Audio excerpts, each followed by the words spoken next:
All right. Also pulled from Jericho Brown's website. Jericho Brown is the author of The Tradition, published with Copper Cayenne 2019, for which he won the Pulitzer Prize. He is the recipient of fellowships from the Guggenheim Foundation, the Radcliffe Institute for Advanced Study at Harvard, and the National Endowment for the Arts. And he is the winner of the Whiting Award. Brown's first book, Please, published with News Issues 2008, won the American Book Award. His second book, The New Testament, published with Copper Canyon 2014, won the Ansfield Wolf Book Award. His third collection, The Tradition, won the Patterson Poetry Prize and was a finalist for the National Book Award and the National Book Critics Circle Award. His poems have appeared in the Bennington Review, BuzzFeed, Fence, Jubilat, The New Republic, The New York Times, The New Yorker, The Paris Review, Time Magazine, and several volumes of the best American poetry. He is the director of the Creative Writing Program and a professor at Emory University. These poets really be doing their thing. Yes, I can't even put it into words. Ooh, I love the title for this one already. Let me pull it up real quick. Right quick. All right, here we go. Dear Dr. Frankenstein by Jericho Yes. Brown. I, too, know the science of building men out of fragments in little light, where I'll be damned if lightning don't strike, as I forget the as I forget one may have a thief's thumb, another a murderer's arm, and watch the men I've made leave like an idea I meant to write down, like a vehicle stuck in reverse, like the monster. God came to know the moment Adam named animals and claimed Eve, turning from heaven, turning from heaven to her, as if she was his to run. No word, he said, could be tamed. No science, no design, nothing taken gently into his hand or your hand or mine. Nothing we erect is our own. I really loved the God came to know the moment Adam named animals and claimed Eve, turning from heaven to her as if she was his to run. I read that part over to myself so many times. I said, Jericho, you didn't have to, but you did. And I appreciate you for that. That line was so good. Yeah. I maybe because like I was religious and religious, I don't know, but whenever there's allusions to the Bible and there's a critique, I'm just like, I am there. I love it. I love I am there. it. Like I love like the idea of like God's creation of Adam being like, oh yeah, God too understands what it's like to make a monster, and that Adam being this monster. I said, okay, I like that. Go off, Mr. Brown. I appreciate it. Yeah. It's just like nothing we erect is our own. Right. I love that ending line. It's kind of like as a creative person. I'm sorry, I keep bringing this is like, No, as go. a Because I creative, was about to go back to something else we're talking about. So go ahead. it's just like you make art and you put it out into the world and then it's no longer yours. Right. Like death to the author. I think that's like the name of that phenomenon where you can put all this intent, you can say this is what the work means, da da da da, Mhm. da, but a person reading your work or person interpreting your work, that's they create their own meaning of what you just said or what you just Right. shown them. And nothing we erect is our own. Like God made man, and then man did his thing. Yeah. But it's just interesting. We talked about control earlier in this conversation and just like the Old Testament of like, God says like, yeah, I gave them free will, but like you also make it really difficult to live if they Hmm. don't love and worship you? Hmm. Like, is that really like free will? Like, I don't, not me being on my religious moment, but like, it's just interesting because like that whole debate of like creating something and it having a minds of its own, and that no word he said could be tamed. Hmm. Like I feel like this is like the theme of our conversation so far, is this like control and managing people. Right, because I was gonna go back to the fact that we were talking about children just just a poem ago, or just two poems ago, and now we're talking about nothing that we erect is our own, and I think that that's true. I think whether it comes to having a child or like you were saying, being creative, because anybody can take what I put out there as a poet or as anything that I write and put out there and say, well, this is what it means to me, and I think that that's um I don't want to say that that's necessarily a bad thing. I think that that's beautiful. I mean, like if you take it and you twist my words, that's a whole nother conversation. But I think if you take it and whatever it means to you, it means to you. Something that I really love that I've learned in like my different poetry classes is to always be very specific with what you're talking about, because the more specific you are, the more that it can relate to more people.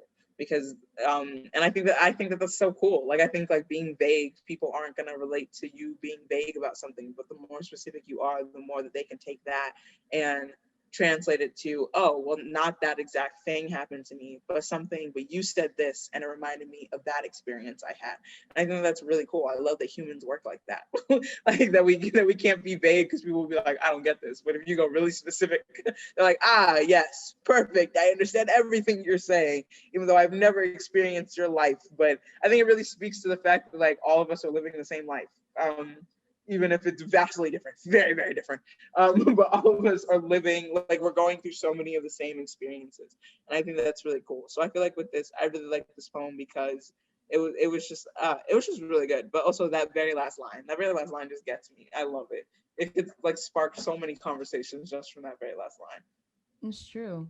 And another line I would like to read was, another a murderer's arm, and watch Mm, the men I've made leave, like an idea I meant to write down. mm. What? Like no, because Mm. like just like I keep going back to that line Mhm, specifically of like an idea I meant to write down, and watch the men I've made leave. mhm, It's just like I don't know why that one speaks to me so much. It's just like maybe just the whole creative thing, like watch and just I just keep rereading it. I just want to see like and watch the men I've made leave, like an idea I meant to write down. That mhm. is just so like like I could feel it. Like I just like yes, like I make no sense. I No, but I feel like I understand what you're saying. Um I feel like in terms of this, I feel like it's definitely like men ain't shit, you know. Like you build them up and then they take all that you've built up and they've left. So I feel like I understand what you're saying, definitely. And even yeah, like even when it comes to like you're saying creative stuff, like you've done all of this stuff and then you watch them leave and you're like, wait a minute, what? Yeah, and like I feel like it just keeps building. Like the next line, like a vehicle stuck in reverse, like the monster. What is that even? I wish I'm not dumb, but I wish I was smarter. Oh. I wish I was smarter to like fully understand, because like that is I just the idea of just going backward, and Mhm, and I always, for me, I consider myself a very type A type of person, and like I always want to be progressing and moving forward, and like my worst fear is like regressing. So mm, like hearing like a vehicle stuck in reverse, like the monster, it just mhm, kind of feels like an to me like an inner demon, like the monster just like holding me back, and like I'm just constantly going backwards and everyone else is going forward. Um I really just like I don't know if it relates to the poem at all, but like that again, that's what I took from it. So No, I really love that interpretation because I didn't even think about that. I think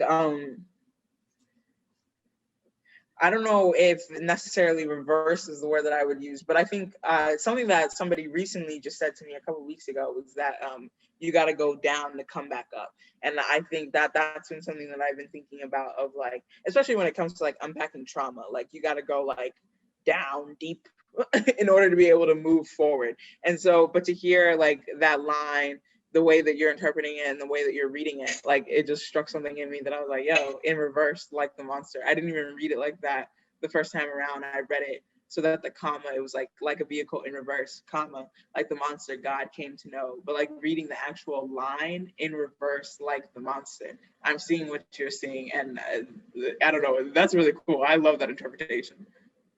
commas are crazy, man. Commas are crazy. Crazy. Like commas really are no, because listen, as a poet, commas are crazy. I love them. They're so useful. Like when you actually really, because I know I was having a conversation with somebody, they're a poli-sci major and they do not like to write at all.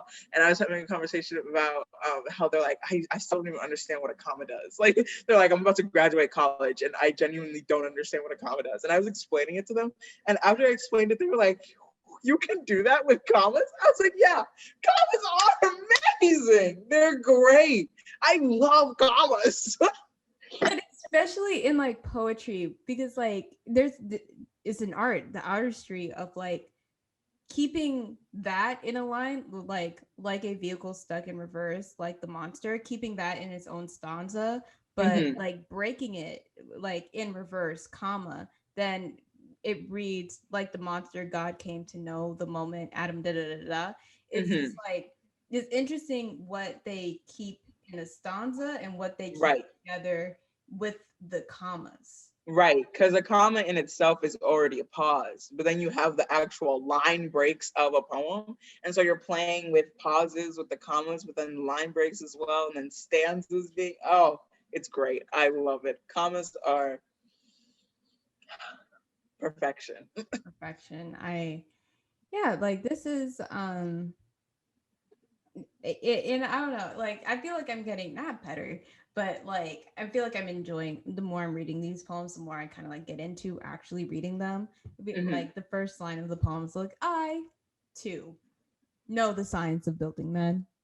Like Yeah. I like just having fun with like how you're saying it and everything like that is uh I because like it's different because like I have poems that I like content wise and poems that I like speaking out loud wise.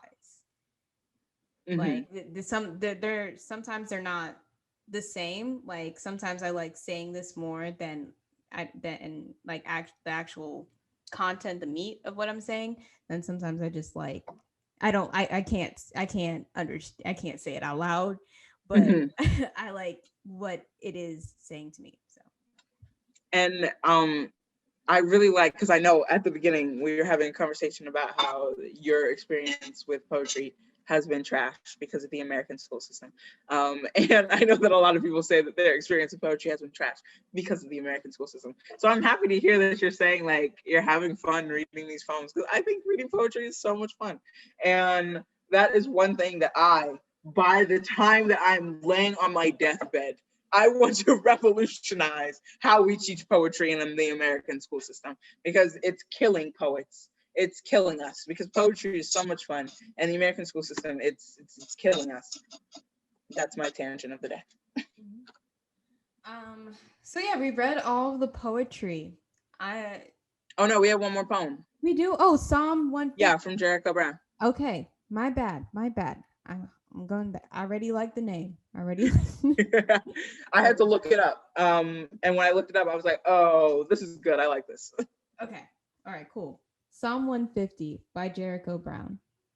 Some folks fool themselves into believing, but I know what I know once. At the height of hopeless touching, my man and I hold our breaths, certain we can stop time or maybe eliminate it from our lives, which are shorter since we learned to make love for each other rather than doing it to each other. As I praise, as for praise and worship, I prefer the latter. Only memory makes us kneel and makes us kneel silent and still. Hear me, thunder scares, lightning lets us see, then heads covered we wait for rain. Dear Lord, let me watch for his arrival and hang my head and shake it like a man who's lost and lived. Something keeps trying, but I'm not killed yet. So I didn't know what Psalm 150 was. I had to look it up, as I said before. Your girl was not raised Christian. I mean, she was, but not really. But but when I looked it up, I really liked, because I know that I wrote this down in Psalm 150. There's a line that says, "Let everything that has breath praise the Lord." And then I really love that he takes that and it becomes "My man and I hold our breaths." I really love that. Also, it's a sonnet. I just wanted to point that out. Yeah, it's a sonnet. I didn't even notice. I love sonnets. I used that in high school. I had to write a lot of them. Um, but I could never get the iambic meter thing down. Most poets don't. I know a lot of poets. Also, I really love that there's this thing happening in the poetry world where people are coming up with their own sonnets and their own like iambic, or not iambic, it wouldn't be called iambic pentameter, but they're coming up with their own meter and they're coming up with their own rhyme scheme for sonnets. It's really cool if you ever want to look into what people are doing with sonnets. It's dope. Yeah, like Very enjoyable. sonnets and villanelles were always my favorite Love villanelles. types of poems. But anyway, back to this poem again. Religious, seeing Psalm 150. Yeah, And yeah, it's also gay. And I'm like, all yeah. right, yep. Yeah. We love, I don't know what it is about me, because I'm the one that picked the poems, and I don't know what it is about me about gay people who were raised Christian, but I'm sensing a theme, even though I wasn't. So that's really interesting. Do I have trauma from the 5 years, where I don't even think it was 5 years, from the 3 years I went to church with my mother? I don't know. Yeah, but I'm glad you looked up the actual psalm and see you use all your breath for worship and the poem and saying I hold my breath and Mm-hmm. then saying that they prefer not praise but the actual worship. And I Yes. find it so interesting. And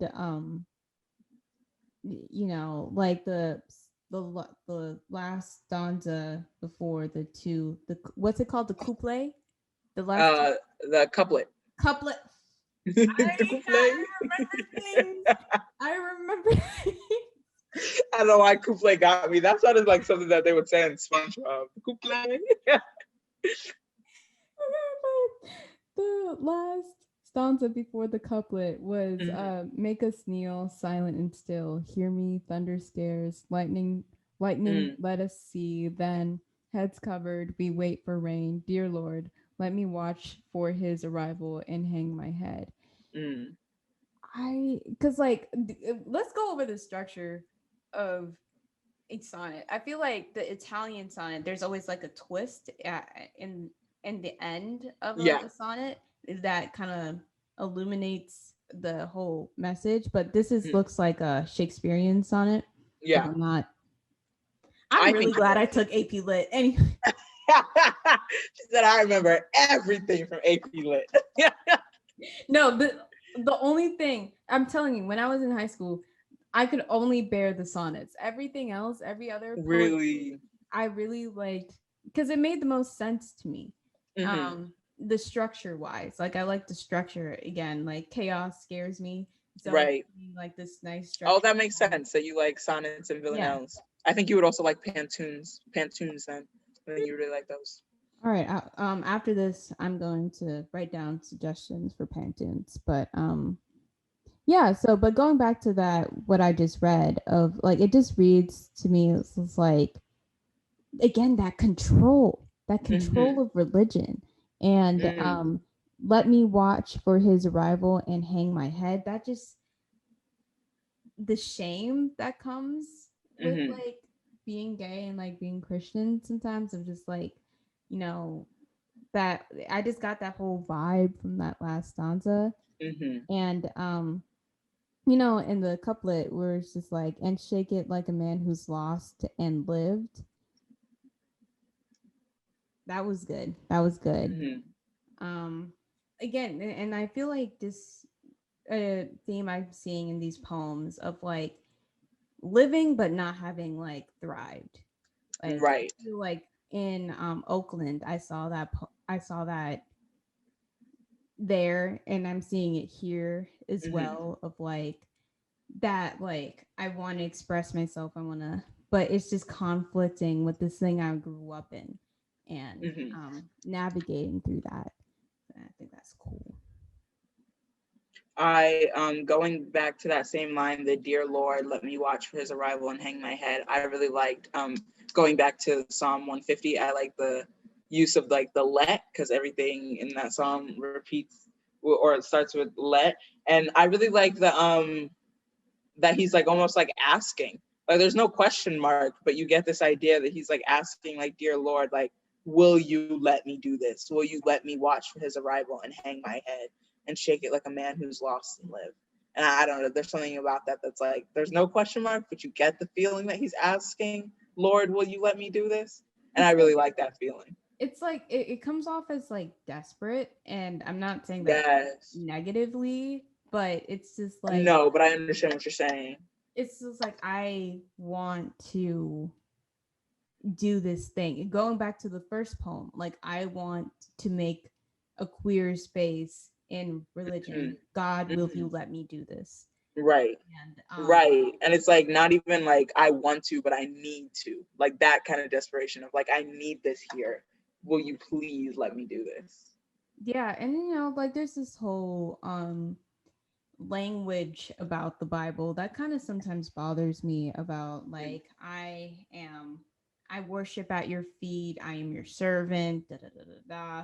And Mm-hmm. after the whole, 1619 to 400 years later, Yeah. it's just being a servant to anyone.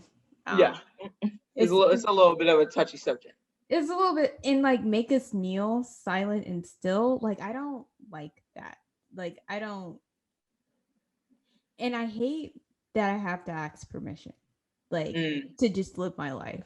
Mm. And I feel like I feel the need that I have to ask permission to do this, to just exist from something I'm supposed to like find comfort in. If you Right. know what I'm saying. And it's just like it's just sad. It's a sad sonnet, and it's a beautiful sonnet. Yeah. And I think even within like going back to what you said, like those 400 years and not wanting to be called a servant and that being a touchy subject, like even within that, like the ways that Christianity was used against Black people or against enslaved Africans, to like control them. So it's like you didn't even get the full book; you were getting bits and pieces of like that would keep you in control. So Yeah, yeah. and it goes back to wait, I know we're not on that episode yet, but it goes back to this one quote from the fifth season, okay? I was like, what is she about to bring up? Of course, I should have already guessed it's going to be the fifth season. You and this book. I can't wait until you finish the trilogy so that I can. If you haven't read this book, please read it. Like I can't recommend it enough. But it relates, okay? It relates. It says, Mhm. tell them they can be great someday, like us. Tell them they belong among us, no matter how we treat them. Tell them they must earn the respect which everyone else receives by default. Tell them that tell them there is a standard for acceptance. That standard is simply perfection. Kill those who scoff at these contradictions and tell the rest the dead deserved annihilation for their weakness and doubt. Then they'll break themselves trying for what they will never achieve. And I feel honestly that's Christianity. Oh, And hear me out. Hear me out. no, go for it. I'm listening. Because like in the Old Testament especially of like God cannot be anywhere near sin. Like it's described that God cannot be near sin, and once man has overcame with sin, and like innocent things have to like the whole sacrificing, like sacrificial lamb, like in order for people to be cleansed of their sins, and like that idea of like humans are just so imperfect, and it's just so annoying that I have to spend technically the rest of my life apologizing every time I make a mistake and Mm, asking for forgiveness for that mistake, if that makes any sense. mhm, And again, the poem is just like, God, can I do this? Like, I'm asking permission. I'm like, I'm humbly coming to you to do this and that and the third. And I'm just like, man, I'm tired.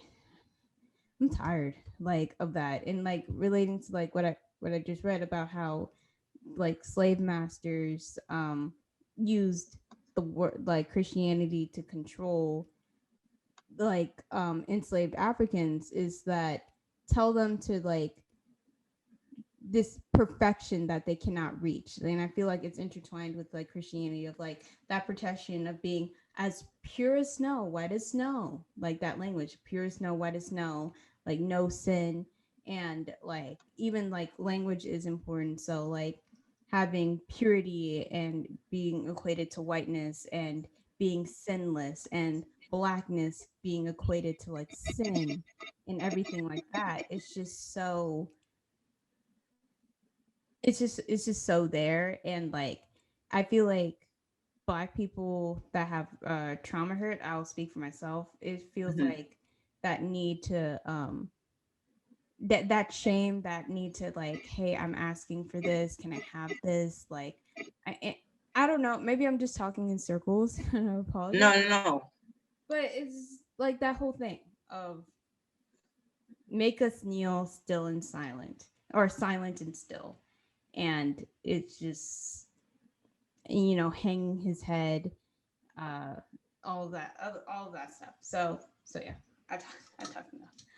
No, I think I can't speak on it, but I know that conversations that I've had with friends who um are in the church, and they talk about, yeah, like why should I have this relationship with like what is it, the phrasing that is used? It's like a like God fearing, is that the God right, fearing? is that something that's said? Yeah, that's something that's Okay, cool. Yeah, and they're like, why should I be afraid of God? Like, I know that that's something that I like. People like friends have had that conversation with me before, and yeah, why should you if this is supposed to be somebody that is supposed to love you regardless? And the idea that you have to continuously apologize. That I When I tell you I've never read the Bible in my entire life. I didn't know that. Like that's crazy that you have to continue to apologize simply for being human. Like also going back to that quote from the fifth season, the tell them they belong among us despite how we treat them is so like, oh, that's so like controlling. That's so like you can't even escape us because you belong among us despite how we treat you. Like we treat you terribly, you still belong here. Don't go anywhere else. Like that's crazy. Wow.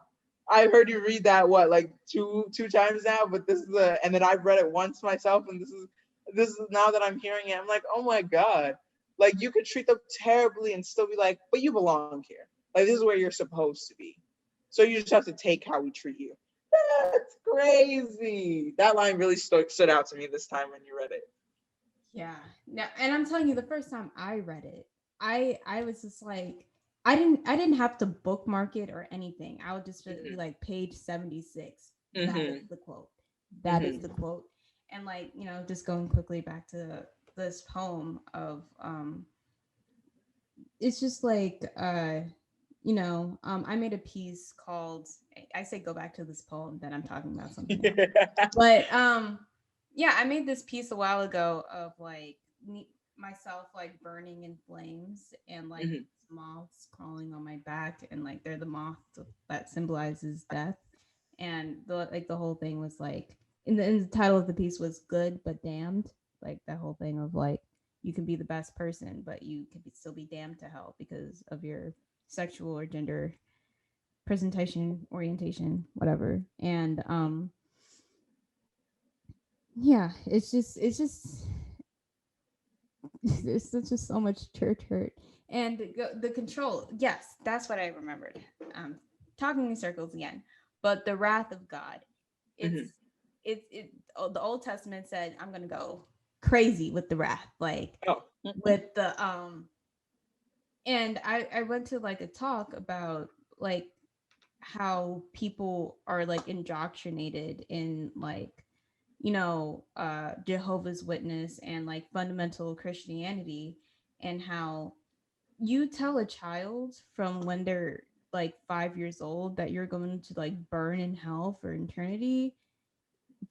eternity because if you do something wrong. Hmm.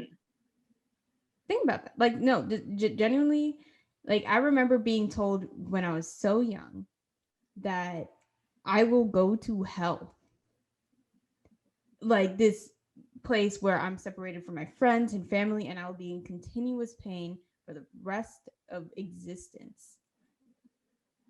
And like that is the wrath of God to me. Like, Right. and it's used to control. Because Right. like I feel honestly, if hell wasn't a thing, and God said, "Oh, worship me," and I'm like, "No, I'm just gonna do something else." Well, like, what are you gonna do, God? But he was like, "Oh, I created this place that I'm gonna send you to." And because, like, honestly, for the long, I feel like from like 13 to like 17, I was just like, I'm a Christian not because I love God, but because I am so scared. Mm. Because like I still kind of believe this, but when I was younger, I definitely believed that I was going to hell. Like truthfully, full stop. That like it was something I was like genuinely horrified of that happening to me, Mm. and it's just scary, and like that level of control that it has over your life, and it's not no, it's no small thing, and it's even worse in some sections like Jehovah's Witness, for example. You could be excommunicated from your entire family and apostolized, I Oh. think that's what it's called, and like you can Oh. never speak to your family again if you Oh. denounce the church. Fun time. Yeah, hell definitely has always been a very interesting, because doesn't it kind of aren't you then kind of like pushed into your morality for fear? Like, don't you then become sort of kind of like a moral person because you're a little scared of going to hell? So hell has always been an interesting topic for me, because I'm like, I don't know, because then Christians will be like, if you don't believe in a religion, you can't be a moral person. But then I'm like, but if you're still moral and you don't believe in a religion, then you're just moral for fun. Like you're just being moral for fun. I don't know. Aren't you kind of being moral so you don't go ahead? I mean, so how it is that sin is equal in God's eyes. Hmm. So if I steal, for example, a candy bar from the store, and if I murdered someone, That that would be the same. that would be the same in God's eyes. Because like humans, I'm saying humans like I'm not a human, but humans, they would be like, murdering someone is definitely a lot worse than stealing a candy bar. Hmm. But so like how it was explained to me when I was younger is that um me being like queer is the same thing as Hmm. being a pedophile, or the same thing as me like being like a sex offender, or Mm. just morally deviant. Mm. And it's like that constant struggle of perfection. Hmm. The constant struggle of like, yeah, I gotta be good, like I gotta be good is Hmm. um so all in all, I feel a desperation in this piece of work, and the need to like be good, Hmm. like to just be like, let me just live. I feel like that's what I'm getting from the whole. Let me just live. God, just please, just let me live. I've been doing my best here. I've been praising you. Uh-huh. Let me. Like, let me, please, just a little bit. Let me just take this little bit for myself. Yeah. Yeah. Woo-wee. Any thoughts for you? Any final thoughts? Nope. Any for you? No, honestly, all these films go stupid, go crazy. Like, Yes. I love them. The next thing we were going to do was ranking the poems, if we still want to do that. And the criteria for ranking was technical skills and overall impact emotionally. I personally don't want to rank them, but if you No, do, I I'm don't down want to to. go. Okay, cool. I don't want Because to. I like the conversations we had about them, so I don't really want to rank them. Because it's really hard. It would just be Yeah. yeah. So the next thing we were going to talk about was the importance of poetry for Black youth. Oh, I'm really so excited because I just, well, not just, I had my interview like at the end, like 2 weeks ago. I had an interview to work as a poetry workshop intern, like creating workshops for kids in Richmond.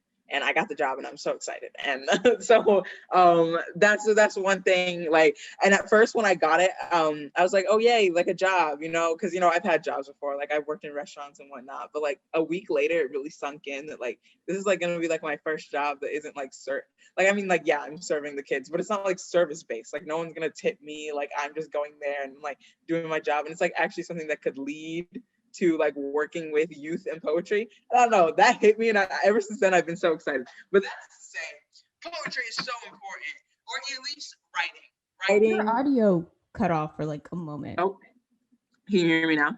Yeah, it was just like a little weird, but yeah, continue. Okay, cool. That's to say that writing, even if it isn't poetry, is so important.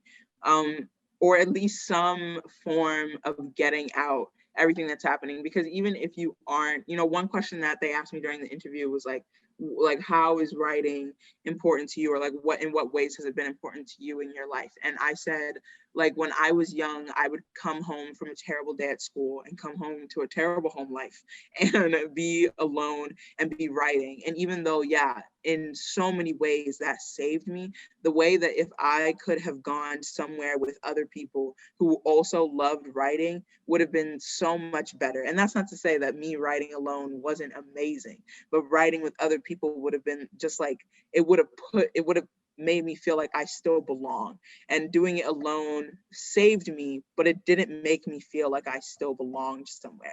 And I still have trouble to this day, not uncovering trauma, but I still have trouble to this day, like saying that like the things that I find enjoyable are important. Even when I proposed this episode to you, I like didn't even I was like, oh, like, all the other episodes are gonna be really cool. And I guess the poetry episode will be cool too.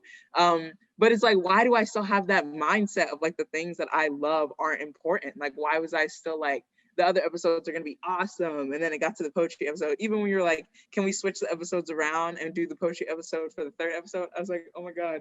I've been so worried to do this episode, like being completely transparent. I've been so worried to do this episode because I just didn't think that it was going to be as cool as the other ones. And that's not even to say that the poets aren't cool. That's not even to say that I wasn't excited to talk about poetry with you. It's genuinely just this belief of the things that I find important just aren't that cool.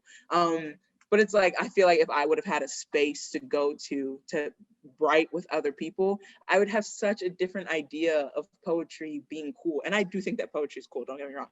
I just think when in my mind, because I like it, it's uncool, which is so not true, because it's so awesome and it's so cool. Like I went on like a 5-minute rant about how commas are amazing. And like it's so cool and it's so awesome. And I want there to be more spaces like that in and outside of schools as well.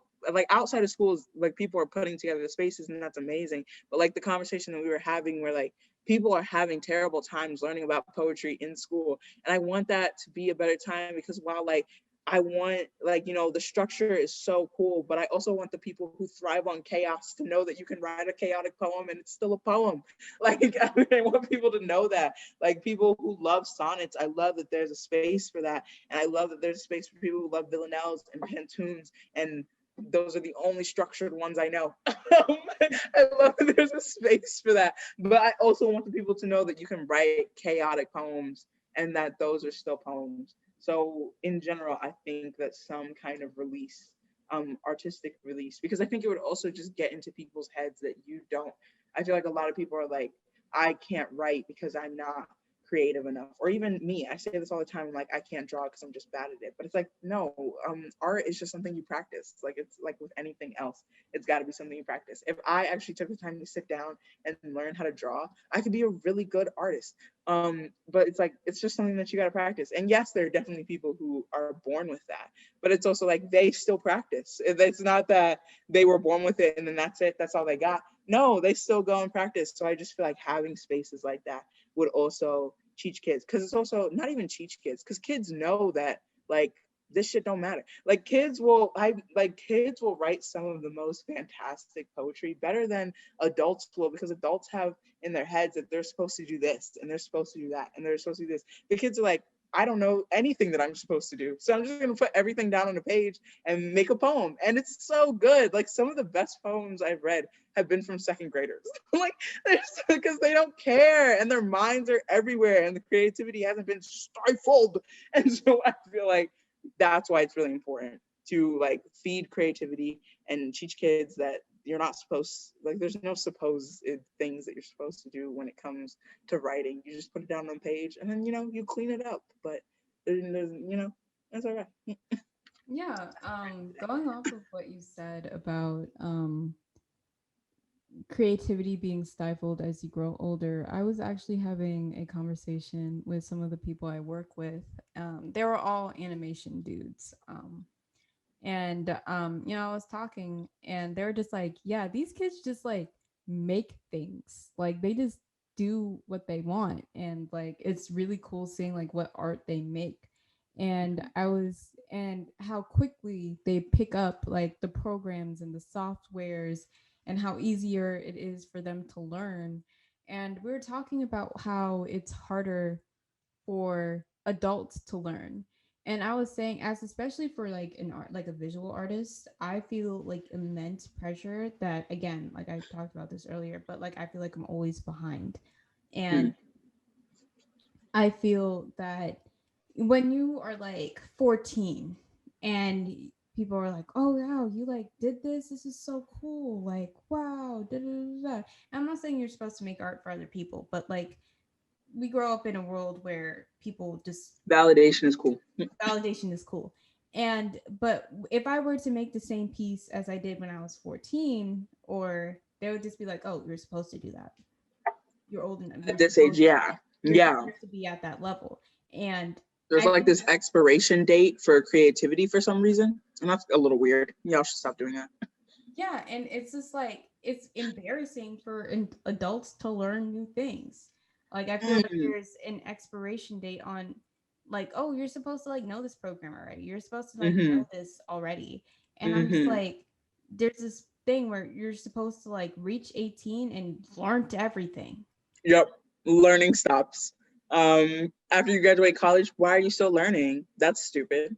I'm learning new things. I think that's stupid. Or if you want to learn something new, people will be like, oh, you're having a midlife crisis. Or, oh, like it always like, there's always a reason. People love being like, oh, you want to, and okay, some things I'm like, come now, but not with learning, but when like men want to, who are like in their 50s want to date like 18-year-olds, I'm like, oh, that's not a midlife crisis, that's a crisis in general. Please figure that out.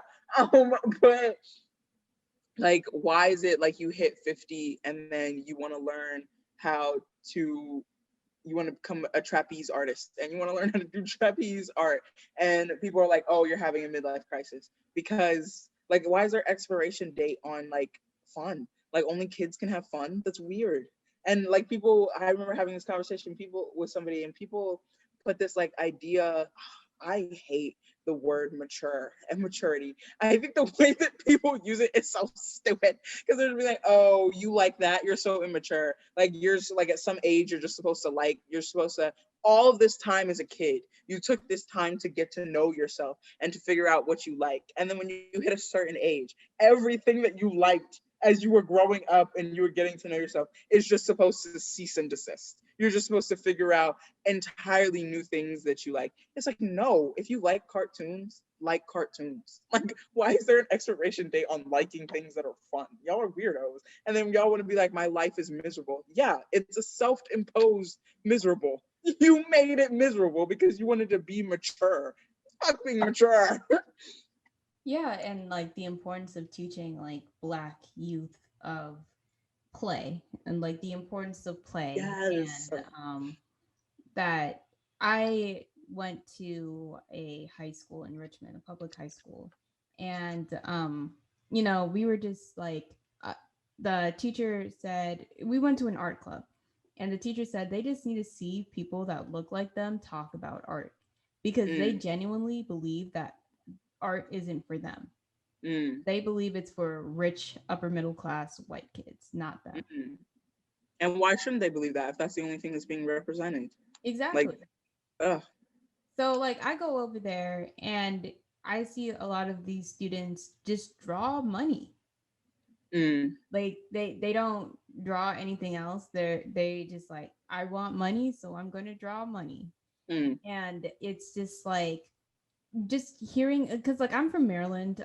This was in Virginia and just hearing how like especially like some of the public schools down there just like teach to tests. Like they do that in Maryland too, but I think I grew up in a wealthy county, so mm, like I had teachers that gave a damn. Not saying that the art teacher didn't give a damn. Like she brought us in to like help these kids, mm. but it's just like where's the critical thinking skills? Where is it? Like you teach kids to remember stuff you so they can write it on a test and they move on. Do they learn how to think? And Right. that is the only thing that I care about. Like I don't care, you could be Picasso or you could just draw stick figures. If you know how to critically think and advocate for yourself, that's all I care about. And if like Right. if art is like a medium for kids to like learn critical thinking skills, like yes, like that is what I want. Because like I was talking to them like, oh, what would you want your like portfolio to be about? And they're just like, I don't know. Like I don't know. And I'm Mm, not saying like art has to be like this high, oh, I'm talking about systemic racism and like how this affects me as a young Black child. I'm like, right. no. Like no.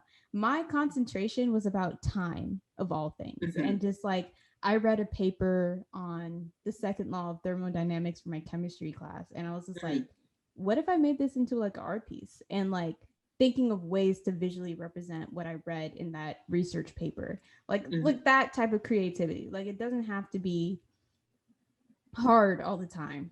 Like Right. yeah, yeah. Let Black people draw flowers.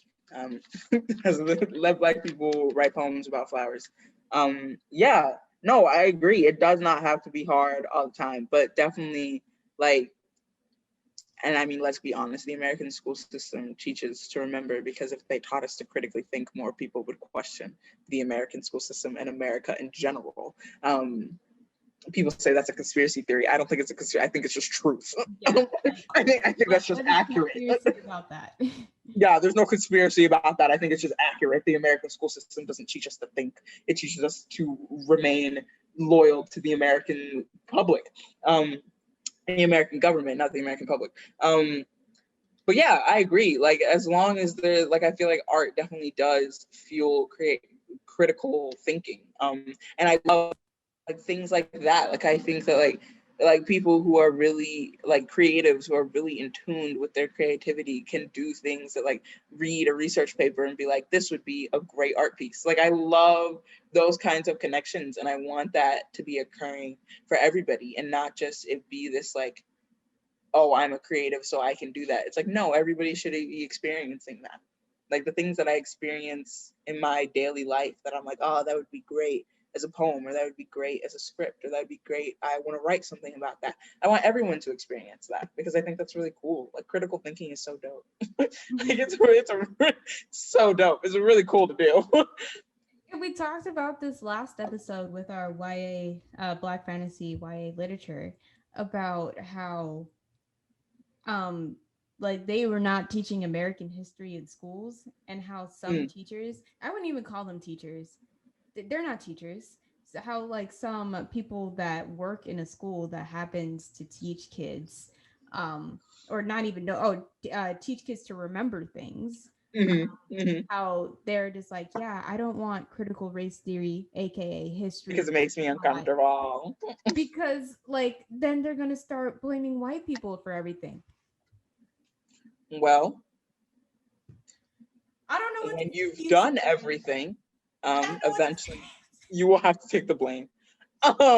When you are the cause of everyone's ruin, say. it is only inevitable that you will have to take the blame. I think that's such a funny argument. Start blaming white people for everything. Yeah, because yeah, you know, what was your argument there? Correct, as they should. Like, what was the argument? No, because like it's interesting. This connects. But I was watching an Mm-hmm, anime, right?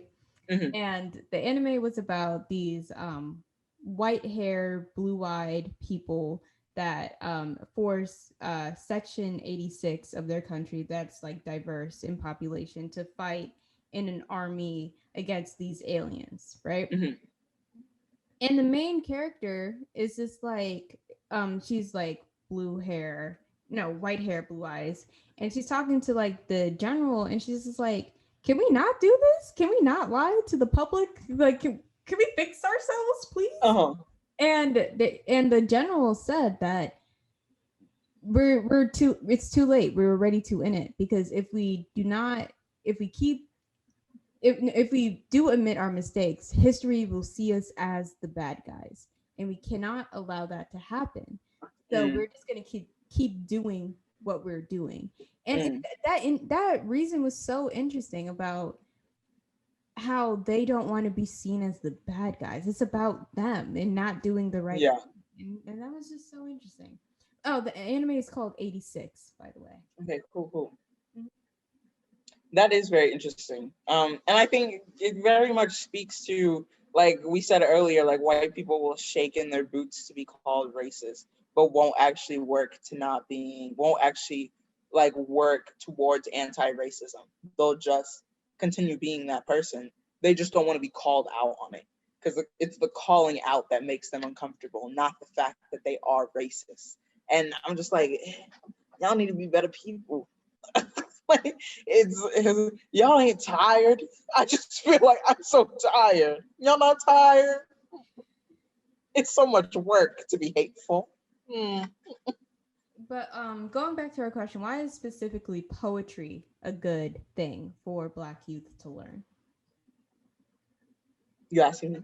Yes, yes. Oh, oh, poetry. I feel specifically poetry. I feel like because, like we said, there's the structured poetry, but there's also the chaotic poetry. I feel like it comes in so many forms, and even you said something about how like words are so cool, like that you can take all these words, and with Ross Gay's poem Marionette, and you can take all these words and put them together, and like how long. I think also just like poetry can teach like persistence, like I think, and it can also teach, because when you're going through like people, like and maybe not even outside people, but also just like teaching yourself, like people outside, but then also teaching yourself how to edit yourself and how to say, oh no, like this isn't what I meant to say, let me reword and say that. I personally think the revision process is so much fun, but I did not think the revision process was fun until like a year and a half ago.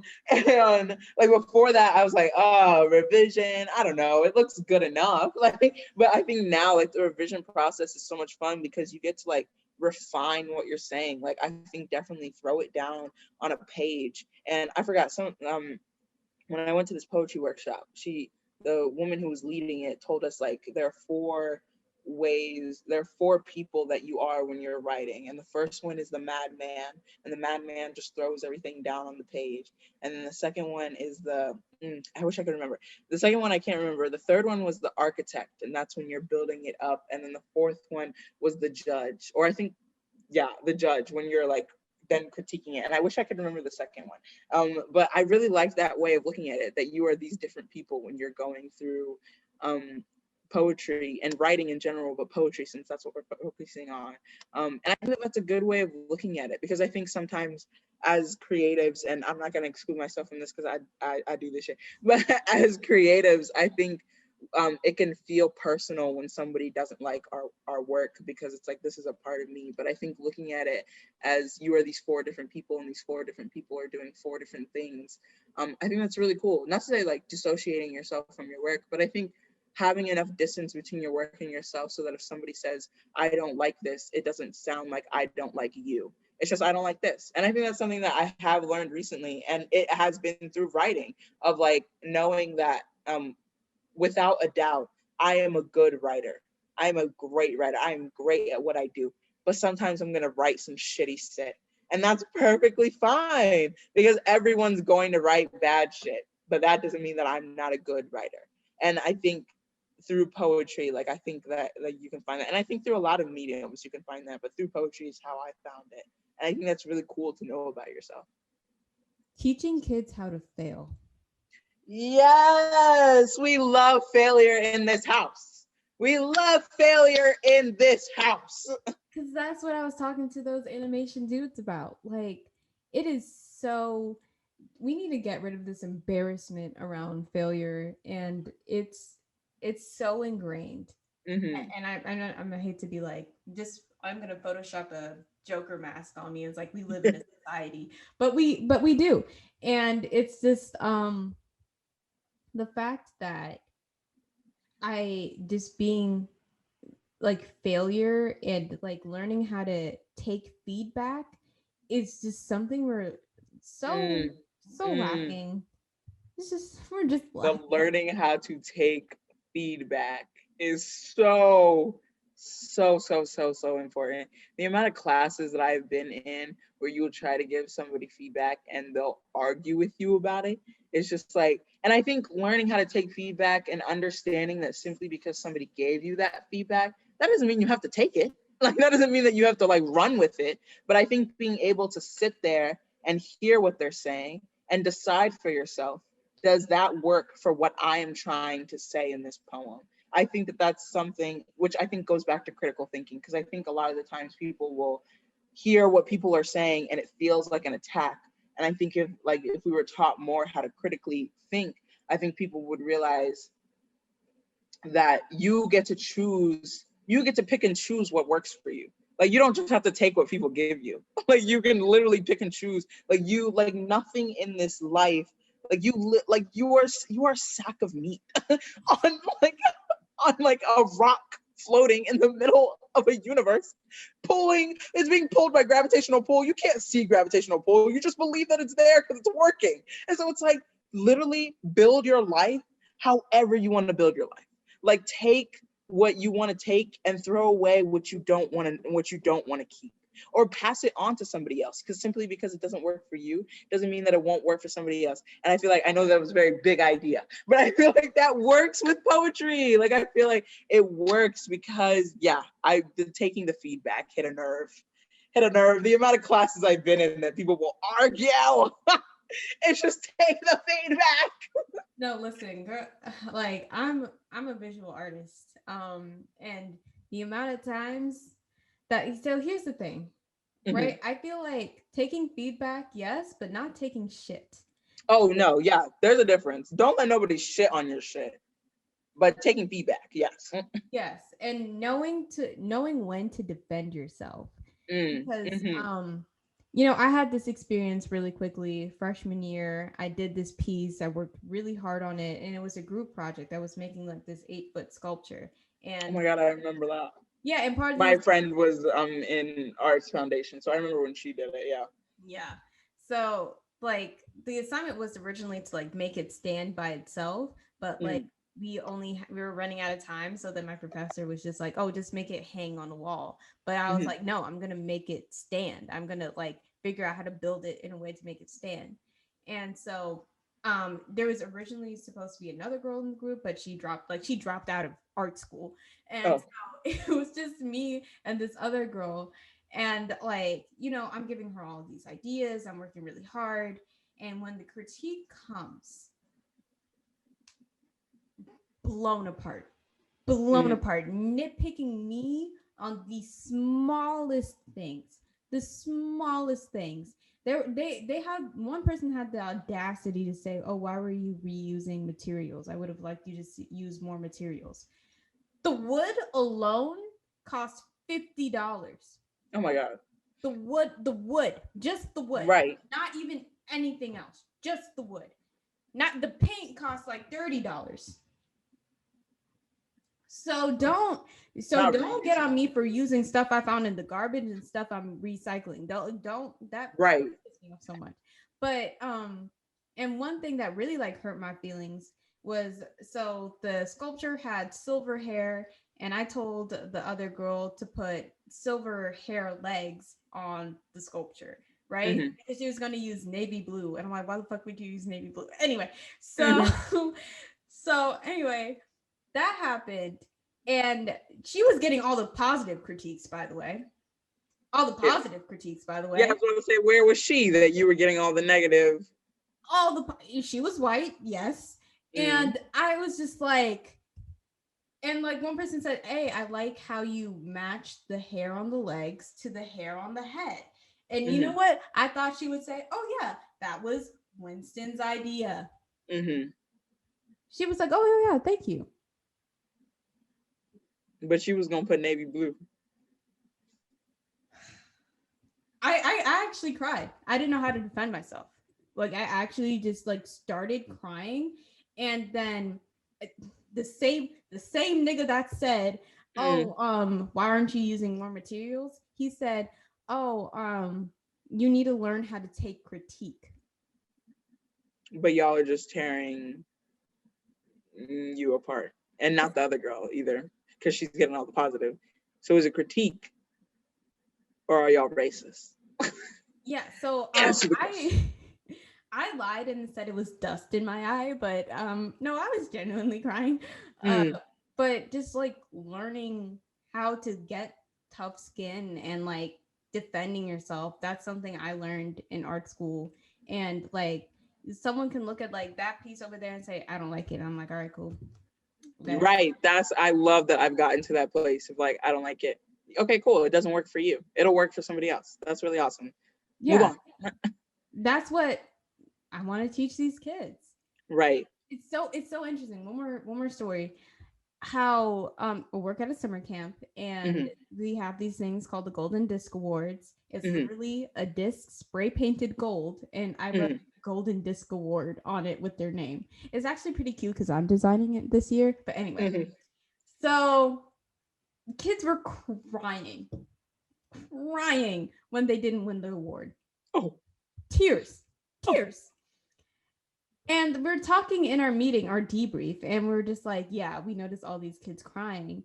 And they were just like, and I'm really proud of my counselors coming to the consensus of, we just need to teach and have a conversation with these kids that you may not always win. Right. And I'm really happy that they came up with that decision themselves. And yeah, so I was proud about that. Like, you teach these kids young that you're gonna fail a lot. Yeah.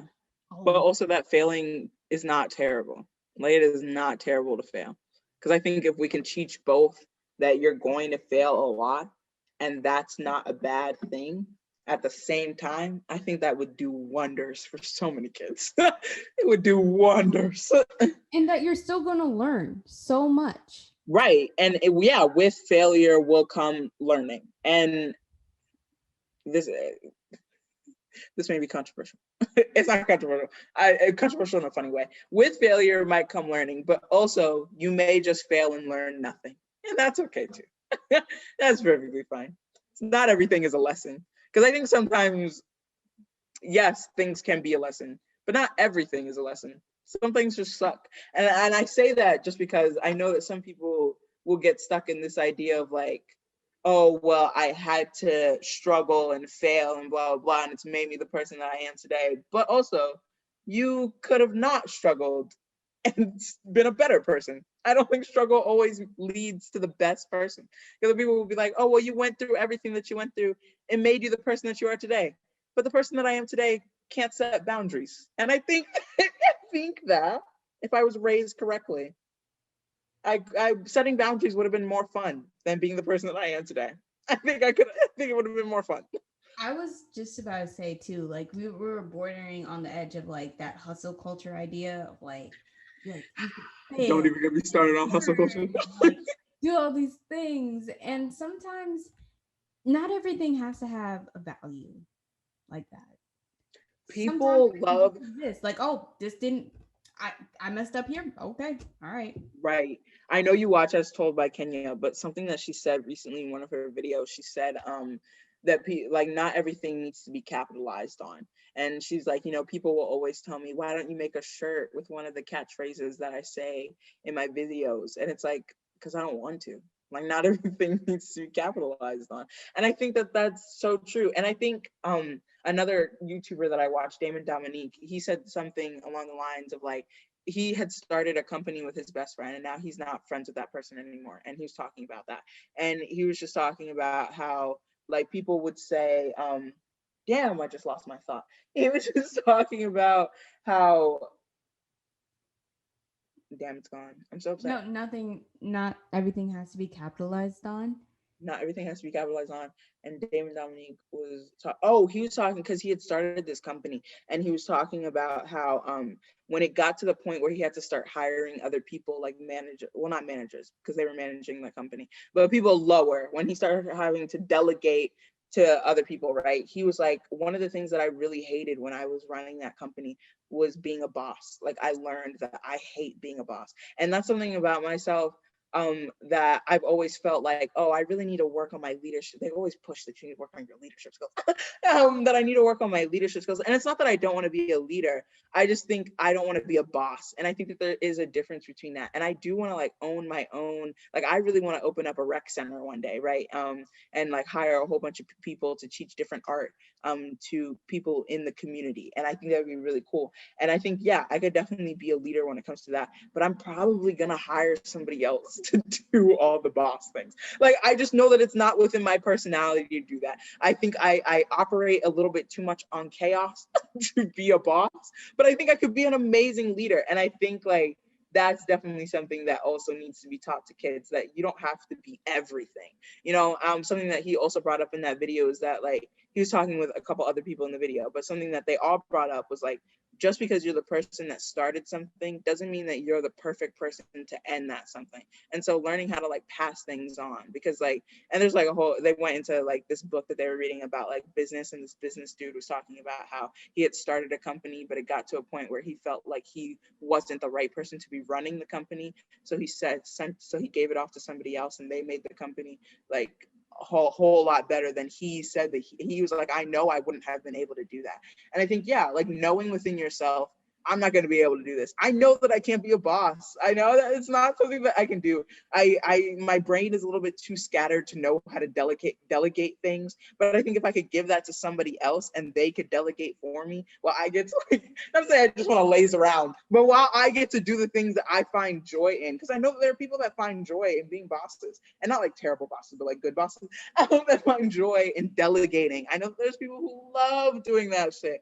And so like, I don't know where I was going with that, but I think that's all. We were talking about things that kids need to be taught, and I think that's also something like No, knowing yourself enough.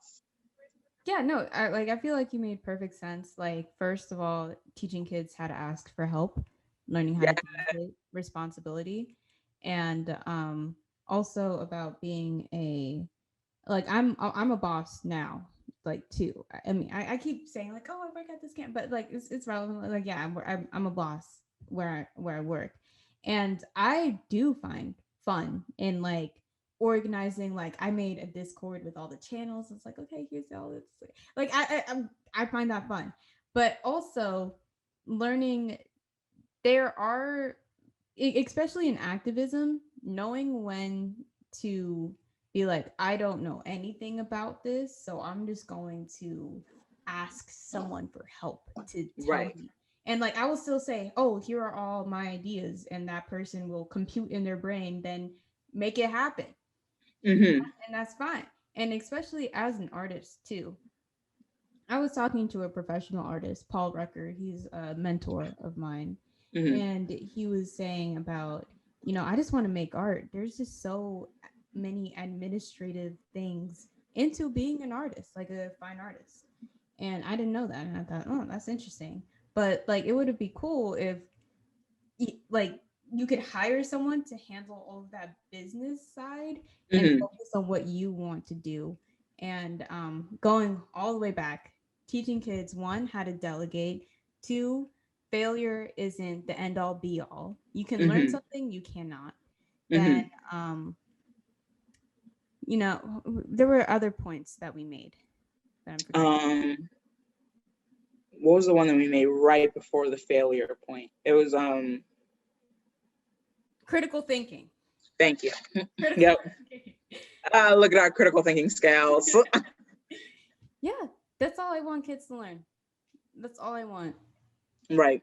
And I think that that can be taught through poetry. And I think that that's dope. Also, going back to what you said real quickly, after this, are we going to recommendations? After this, oh no, the intersection of rapping. Oh, we forgot about that. And no, then after that is the stigma of Black poets, trauma porn, code switching, and poetry. Then after that is stage poetry and page poetry. Then after that is recommendations. Listen, can we skip all the rest of that and just go? I feel like we touched on it. I feel like there was a little touching on it. But to go to what you were saying, then we can decide what we're gonna do. I'm for sure hiring, like if I get to a place, and I hope that I do, I'm for sure hiring a business manager. I'm hiring an accountant, I'm hiring a business manager, and I'm hiring a PR agent. Because I think, and this has always been something that I've been embarrassed about. And I do think that, yes, I could definitely work on it, but I don't know how to sell myself. And not that I don't believe in myself, I don't know how to sell myself, but I genuinely do not understand what makes people buy things. So I'm going to hire a PR agent because that's literally what they went to school for. And I think it's just, I have to stop being embarrassed about it. Like, I have to just admit, I don't know how to sell myself. So I'm going to hire somebody else to sell me. Thank you. That's all. Thank you. I'm going to hire you and it's going to be great. But I'm definitely going to, I love having learned how to delegate tasks and that you don't have to do everything by yourself. Because when I learned that, like, the world just opened up. It's so much fun just being the artist and then trying to find other people to sell you. Yeah. So what do we want? What do we want to do? What do we want to do? This honestly could have been a two-parter episode with like so much. Right. I didn't expect this to go on for so long. Personally, I want to go to recommendations. I think I just really we did touch on it really quickly, but the intersection of rapping, I would just like to quickly say Go for it. that poetry needs to be decolonized. Yes. Love that. I Love that word choice. Yeah, poetry needs to be decolonized. And I saw this one TEDx talk, and I will link it in the description below, about how this English professor was teaching kids to express themselves through like rapping, or like I always love seeing those TikToks of like Hmm. kids having rap battles and like stuff Hmm. like that. And I feel it's funny because like I love rap and I love hip hop, but poetry is what I struggle with. Mm. So, bridging that together and mixing other cultures, not just like Black American culture, not just Caribbean, not just Afro culture, but like different. Like poetry just needs to not be white. And Right. that's all I got to say with that one. And I'm gonna agree because the amount of white people that I've read in my English creative writing degree that I am pursuing has been ridiculous. Um, we can open it up. We can open, not a little bit. We can just open it up to other people. I don't need to read. And I love that professors it'll be like all of the books are by white people. And then we get that one book by a Black person and they'll be like, yeah, I diversified the the curriculum. And it's always James Baldwin. Right. Like, did you diversify the curriculum? Where is the diversity of the curriculum? Yeah. Not just diversity, but inclusivity as well. Right. Yeah. Uh, all right, but all right, so boom, we've been sitting here for a while. Let's get into our We have. I'm looking at the time, and I genuinely did not think this episode was going to go so long. Yeah, and I'm glad that I feel like this episode is as bomb as all the other episodes. I know. It's literally something I have to work on. I know. The things I like are cool. And I'm happy that we did this episode and I proposed it. And I was so worried about it, but it's been really good. I like talking about poetry. Yeah, and I would also like to apologize because I was also nervous about this episode, and my attitude may have informed your nervousness or trepidation about this episode as well. But that just when we talked about it, it just stems from me feeling ignorant on literature and language. But I feel like the conversations that we just had about each poem, mm-hmm. Phenomenal. They were great. They were so great. Phenomenal.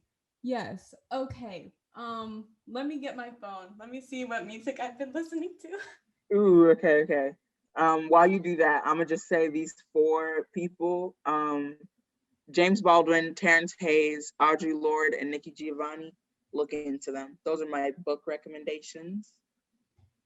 Then I think I have a song. It's called "Hi, It's Me" by Ash Nico, and it's like a breakup song, and it's just about not going back to that person because that's what you're familiar with, and knowing that you deserve much more.